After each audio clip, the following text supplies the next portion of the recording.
에스더 찬양대 아름다운 찬양이 하나님께 크게 영광 돌린 줄 믿습니다. 우리에게도 큰 은혜가 된 줄로 믿습니다. 오늘은 주님의 기도 네 번째 시간입니다. 오늘은 특별히 마태복음 6장 12절의 말씀, 우리가 우리에게 죄 지은 자를 사하여 준 것 같이 우리 죄를 사하여 주시옵고, 이 한 구절 함께 묵상하고 은혜를 나누고자 합니다. 이혜인 수녀님이 쓴 용서에 관한 시가 있는데요. 어, 조금 길지만 제가 읽어 드리겠습니다.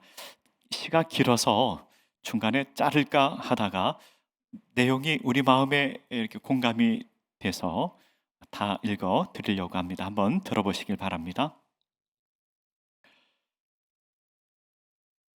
그 누구를, 그 무엇을 용서하고 용서받기 어려울 때마다 십자가 위에 당신을 바라봅니다. 가장 사랑하는 이들로부터 이유 없는 모욕과 멸시를 받고도 피 흘리는 십자가의 침묵으로 모든 일을 용서하신 주님. 용서하지 않는 사랑은 사랑이 아니라고, 용서는 구원이라고 오늘도 십자가 위에서 조용히 외치시는 주님. 다른 이의 잘못을 용서하지 않기엔 죄가 많은 자신임을 모르지 않으면서 진정 용서하는 일은 왜 이리 힘든지요.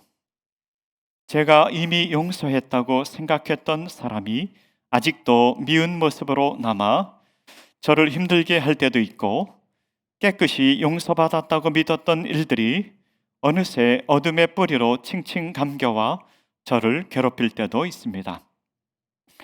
조금씩 이어지던 화해의 다리도 제 옹졸한 편견과 냉랭한 비겁함으로 끊어진 적도 많습니다. 서로 용서가 안 되고 화해가 안 되면 혈관이 막힌 것 같은 답답함을 느끼면서도 늘 망설이고 미루는 저의 어리석음을 오늘도 꾸짖어 주십시오. 언제나 용서에 더디어 살아서도 죽음을 체험하는 어리석음을, 온유하고 겸손하신 주님, 제가 다른 이를 용서할 땐 온유한 마음으로, 다른 이들로부터 용서를 받을 땐 겸손한 마음을 지니게 해주십시오.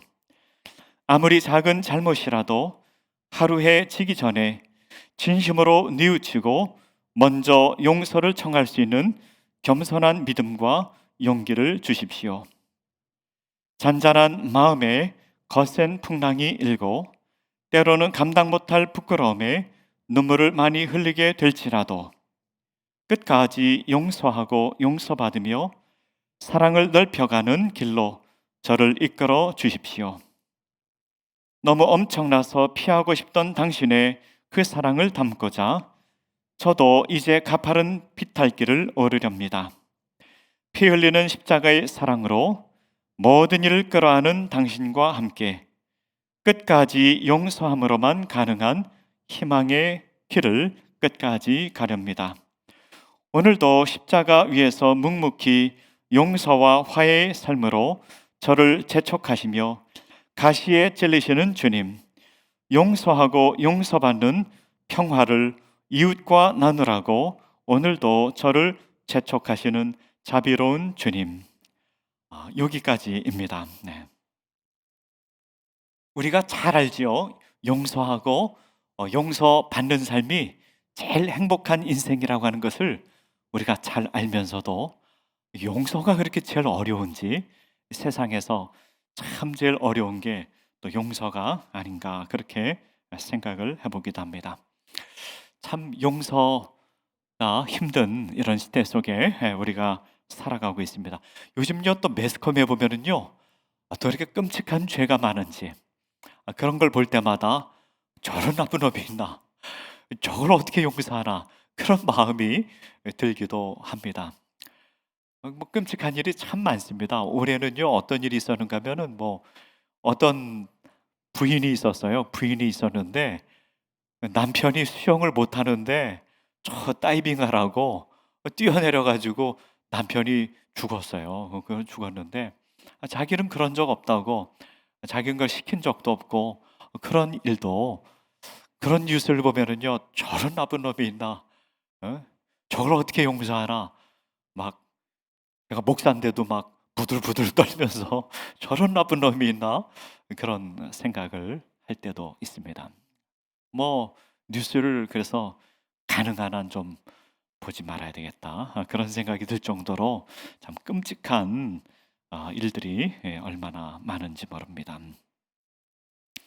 용서는요, 사람을 불가능합니다. 우리의 힘으로 불가능한 것이 용서다. 예수님은요, 우리에게 불가능한 걸 많이 가르쳐 주셨어요. 용서하라. 어, 어떻게 용서를 합니까? 예수님께서 모범을 보여주셔서 십자가에서 고난을 당하시고, 그리고 성령을 우리에게 보내주시고, 성령의 능력으로 십자가를 묵상하라. 십자가를 많이 묵상하고, 십자가를 많이 사랑하고, 그리고 용서하라. 우리에게 용서를 가르쳐 주셨는데, 그래도 용서가 참 힘듭니다. 그런데 우리 한 가지 분명한 것은, 우리 행복하게 살기 위해서는 열심히 용서하고 열심히 용서를 받아야 된다.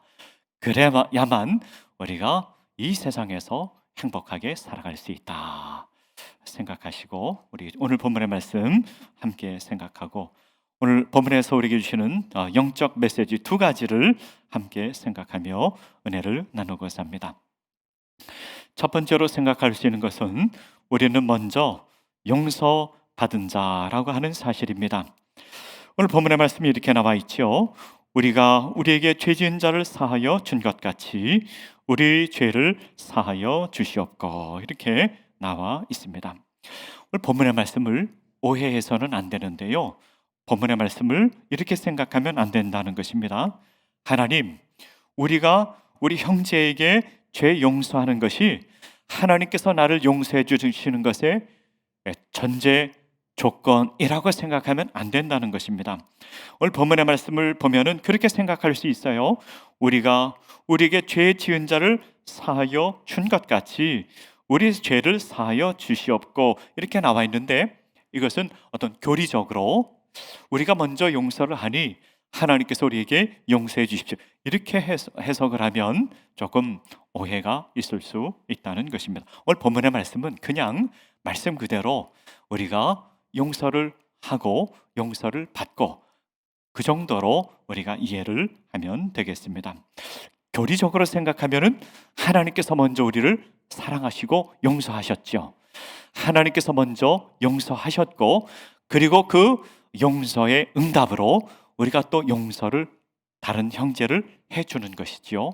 또 그래 하면은 또 하나님께서 그 용서가 우리에게 또 능력으로 나타나게 되는 것입니다.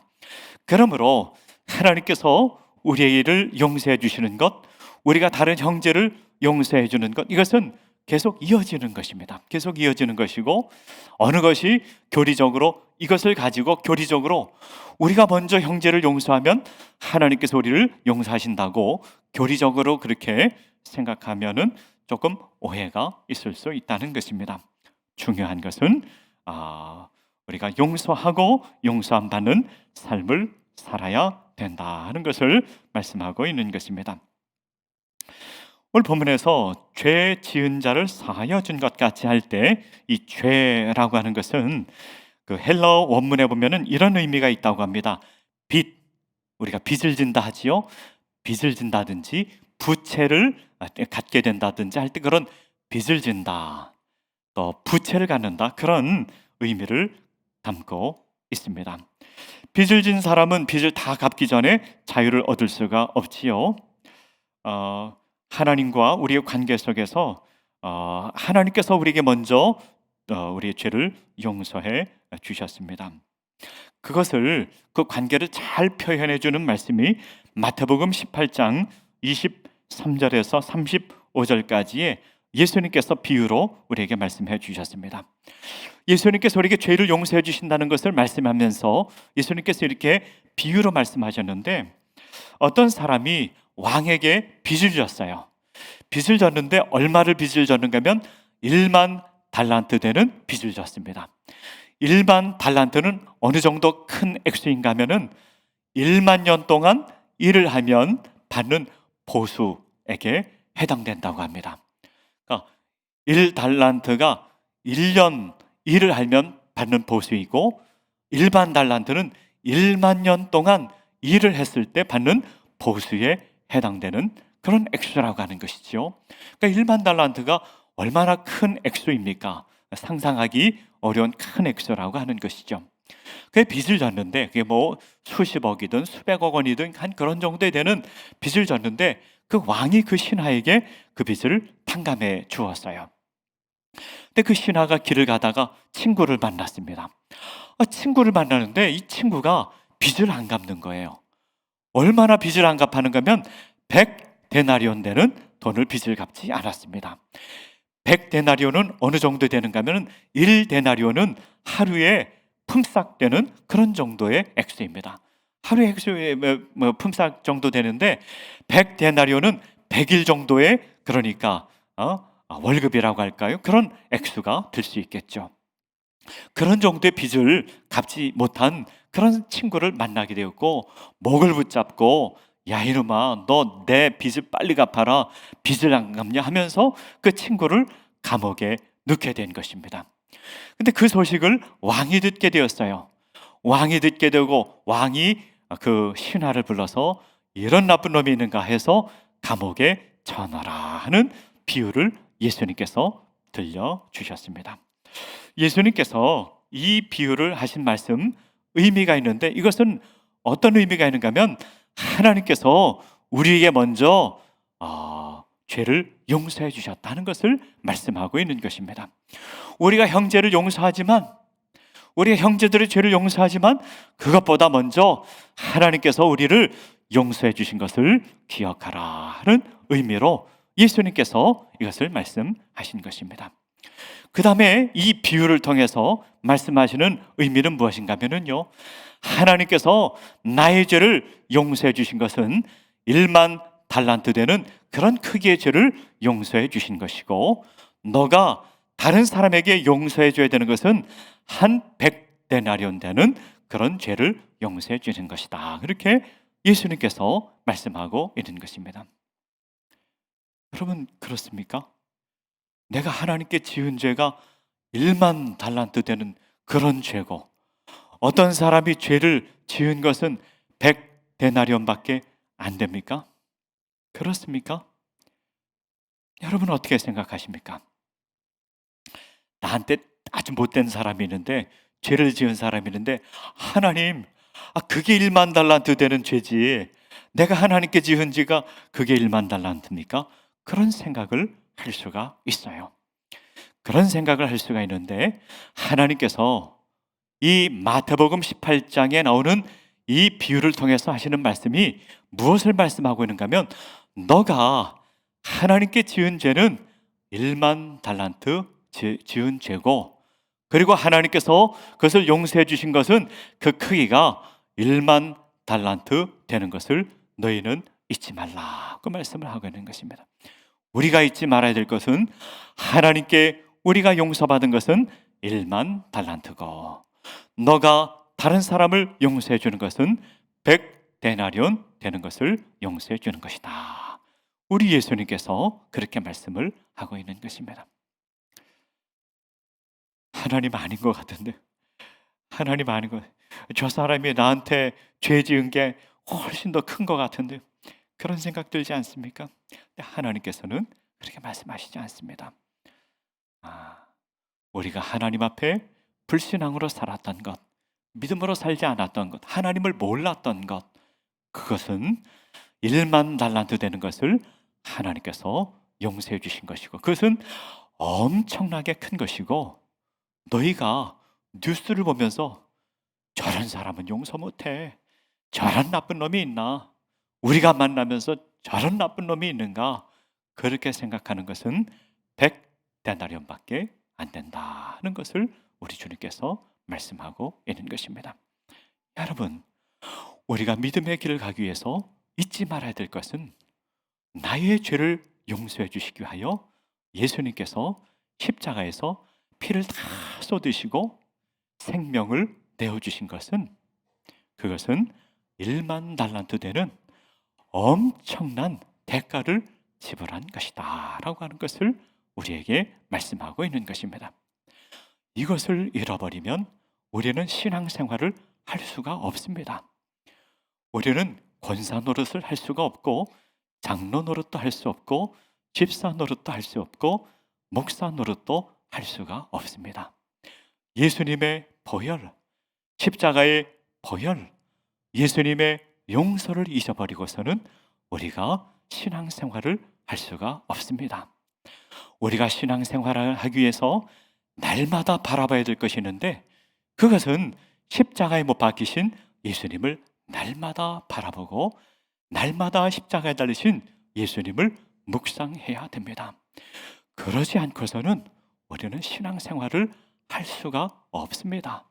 하루도 신앙생활을 이어갈 수가 없습니다.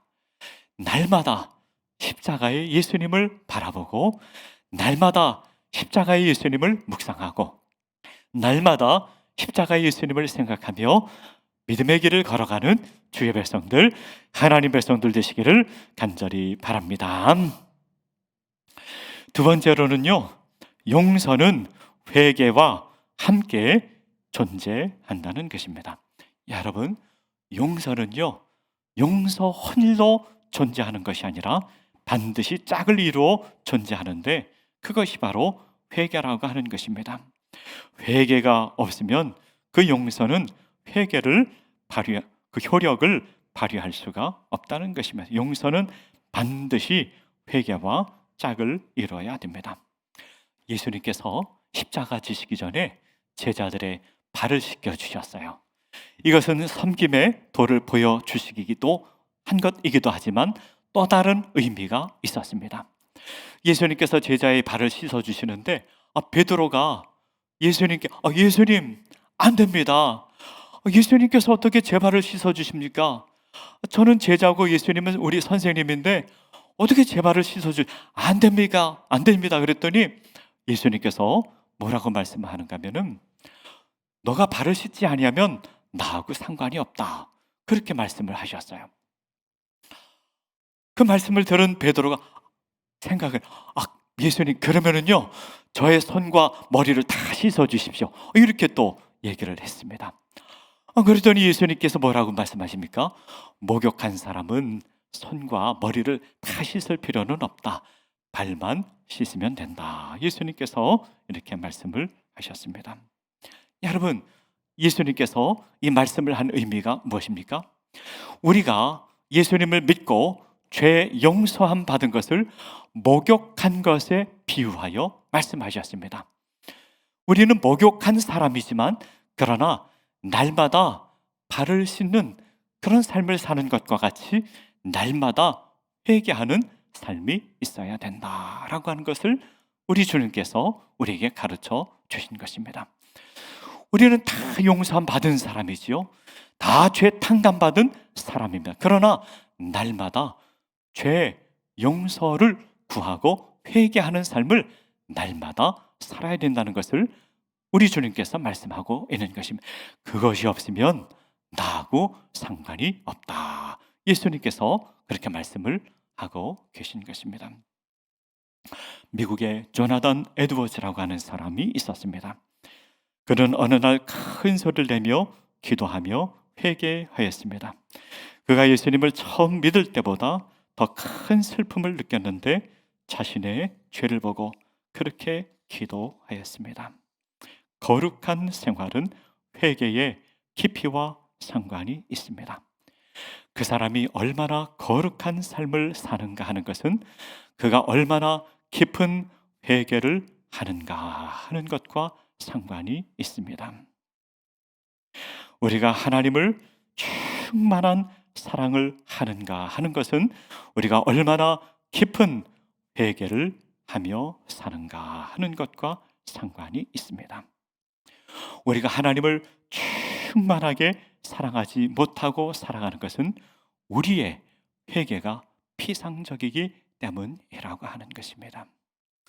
우리는 하나님을 충만하게 사랑하고 거룩한 삶을 살기 위해서 우리는 가슴을 치고 통회하며 회개하는 삶을 날마다 삶을 살아야 된다는 것입니다. 그러지 않고서는 우리 하나님을 크게 사랑하지 할 수가 없고 깊이 사랑하는 삶을 살 수가 없다는 것입니다. 우리 주님과 친밀한 교제 가운데 하나님을 충만하게 사랑하며 살기 위해서는 우리는 깊은 자아 성찰과 그리고 기도가 반드시 있어야 우리는 하나님을 사랑하고 거룩한 삶을 살 수 있고 진정한 행복을 맛보며 살아갈 수 있습니다. 깊은 회개, 가슴을 치는 통회하는 회개 없이 우리는 하나님을 깊이 사랑할 수가 없고 거룩한 삶을 살 수도 없고 참된 만족과 참된 기쁨과 참된 행복을 맛보며 살아갈 수도 없다는 것입니다. 그러므로 우리는 하나님 앞에 깊은 자아 성찰과 자신을 돌아보고 가슴을 치고 하나님 앞에 회개하는 기도를 회복해야 한다는 것입니다. 아유, 내가 회개할 게 뭐가 있어? 나는 회개할 게 없어. 그렇게 생각한다면 우리의 마음이 돌같이 단단해졌다는 것을 의미하고 나는 정말로 깨끗하게 살고 있어 라고 생각한다면 이미 하나님과 관계가 단절되었다는 것을 의미하는 것입니다. 나같이 살아보라 그래. 나같이 깨끗한 삶을 살라 그래. 그런 사람 찾아보라 그래. 그런 삶을 살고 있다면 지금 하나님과 관계가 너무도 공허한 관계 속에 있다는 것을 우리가 알아야 된다는 것입니다. 요한일서 1장 9절의 말씀에 보면 이렇게 나와 있습니다. 만일 우리가 우리 죄를 자백하면 그는 미쁘시고 의로우사 우리 죄를 사하시며 우리를 모든 불의에서 깨끗하게 하실 것이요 라고 하였습니다. 우리가 하나님 앞에 용서함을 받고 회개하며 살 때 우리는 거룩한 삶을 살 수가 있는 것입니다. 우리 안에 있는 자신의 교만함을 깨달아 알고 슬퍼하는 것, 그것이야말로 세상에서 가장 중요한 것이고 가장 귀중한 것입니다. 그리고 우리는 다른 사람을 용서하며 살 수가 있는 것입니다. 성경에 보면은요, 용서는 반드시 회개와 짝을 이루고 있습니다. 누가복음 24장 47절에 보면 이렇게 나와 있습니다. 또 그의 이름으로 죄 사함을 받게 하는 뭐가요? 회개. 죄 사함을 받게 하는 회개가 예루살렘에서 시작하여 모든 족속에게 전파될 것이 기록되었으니라고 했습니다. 그의 이름으로 죄 사함을 받게 하는 회개가 예루살렘에서 시작하여 모든 족속에 전파되었다라고 말씀하고 있는 것입니다. 그러니까 우리는 늘 십자가에 달리신 예수님을 생각하고 우리 마음속 저 깊은 곳에는 교만함과 우리의 죄성을 탄식하며 우리가 기도할 때 우리는 진정 행복한 삶을 살아갈 수 있다는 것입니다. 또 누가복음 23장 33절부터 34절에 보면 이렇게 나와 있습니다. 해골이라는 곳에 이르러 거기서 예수를 십자가에 못 박고 두 행악자도 그렇게 하니 하나는 우편에 하나는 좌편에 있더라. 이에 예수께서 이르시되 아버지 저들을 사하여 주옵소서 자기들이 하는 것을 알지 못함이니이다 하시더라. 그들이 그의 옷을 나눠 제비 뽑을세 이렇게 나와 있습니다. 저는요 예수님께서 십자가에 못 박히신 이 장면이 참 이렇게 생각이 하면서 이런 궁금한 마음이 듭니다. 어떤 궁금한 마음이 드는가 하면 예수님께서 십자가에 못 박히셔서 기도하셨잖아요. 저들 용서해 주세요 이렇게 기도하셨잖아요. 기도하셨는데 그러면은 그 예수님을 조롱하고 예수님께 십자가에 못 박았던 사람들은 용서함을 받았을까요? 안 받았을까요? 모르겠죠. 성경에 안 나와 있으니까 잘 모르겠습니다. 그냥 혼자 그런 생각을 해봅니다. 예수님께서 하늘에 계신 하늘아버지 하나님께 하나님, 저들이 다 모르고 죄를 짓습니다. 저들 용서해 주세요. 이렇게 기도를 했어요. 그럼 그들이 용서함을 받았을까요? 못 받았을까요? 예. 모르겠습니다. 저도 잘 모르겠는데 예, 성경에 나와 있지 않은 모르겠. 근데 그들이 회개했다면은 용서함을 받았겠죠. 회개함이 필요하다는 것이 회개. 우리 주님께서 아무리 용서의 기도를 드렸다 할지라도 회개가 없으면은 그들이 용서함을 받을 수가 없다는 것입니다. 누가복음 17장 3절에 보면 또 이런 말씀이 나옵니다. 너희는 스스로 조심하라. 만일 내 형제가 죄를 범하거든 경고하고 회개하거든 용서하라. 이렇게 말씀. 회개하거든 용서하라. 또 이런 말씀이 나옵니다. 회개하거든 용서하라. 그러니까 용서는 반드시 회개의 응답이 있어야 된다라고 하는 것을 말씀하고 있는 것입니다. 마태복음 18장 15절에서 17절에 보면 이런 말씀이 나옵니다. 내 형제가 죄를 범하거든 가서 너와 그 사람만 상대하여 권고하라. 만일 들으면 내가 내 형제를 얻은 것이요, 만일 듣지 않거든 한두 사람을 데리고 가서 두세 증인의 입으로 말마다 확증하게 하라. 만일 그들의 말도 듣지 않거든 교회에 말하고 교회의 말도 듣지 않거든 이방인과 세리와 같이 여기라. 이 말씀의 의미는 무엇인가 하면 회개해야 된다는 것이에요. 회개. 그래서 어떤 사람이 죄를 지면 조용히 가서 그 사람에게 권고하라. 권고하라는 것은 그 죄가 있음을 가르쳐주고 회개하도록 권고하라. 그런 말씀이죠. 그럼에도 불구하고 듣지 않는다면 두세 명이 같이 가서 권고하라. 회개하도록 권고하라. 그래도 듣지 아니하면은 할 수가 없다는 것이죠. 어찌할 수가 없다. 왜냐하면은 회개하지 아니하면 하나님께서 아무리 죄 용서하시고자 한다 하더라도 그 용서가 그 사람에게 효력으로 나타날 수가 없기 때문입니다. 말씀을 마무리하려고 합니다. 용서는요, 우리의 힘으로, 우리의 능력으로 불가능합니다. 우리의 능력으로 불가능합니다. 우리는 그만한 사랑과 그런 능력을 갖고 있지 않습니다. 그런데 우리가 늘 십자가를 바라보고 십자가를 묵상하고 그리고 십자가의 사랑을 생각할 때 성령께서 우리 가운데 능력을 주실 때 우리가 용서할 수 있는 능력을 갖게 되는 것입니다. 그러나 용서는 용서로 끝나는 것이 아닙니다. 반드시 회개가 있어야 용서는 효력으로, 능력으로 우리에게 나타나는 것입니다. 그래서 우리가 하나님 앞에 늘 해야 되는 것이 회개요.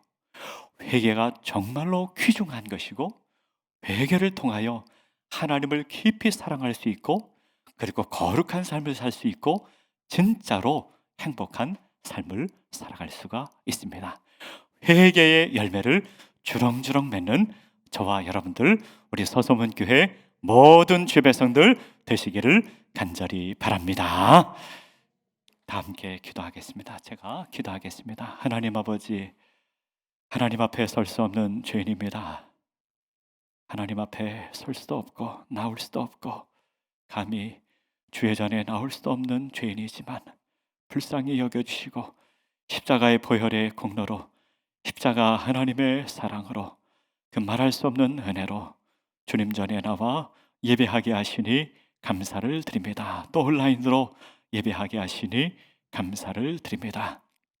날마다 하나님의 사랑, 십자가의 사랑을 깊이 묵상하고 그 십자가의 사랑을 가슴에 새기고 그 십자가 사랑을 우리 삶으로 채우며 살아가는 주의 백성들 되게 하시고 아버지 하나님 회개하며 우리 주님을 더욱 사랑하며 거룩함의 열매를 맺으며 살아가는 주의 백성들, 하나님 백성들 되게 하여 주시옵소서. 회개 없이 용서의 열매를 맺을 수가 없습니다.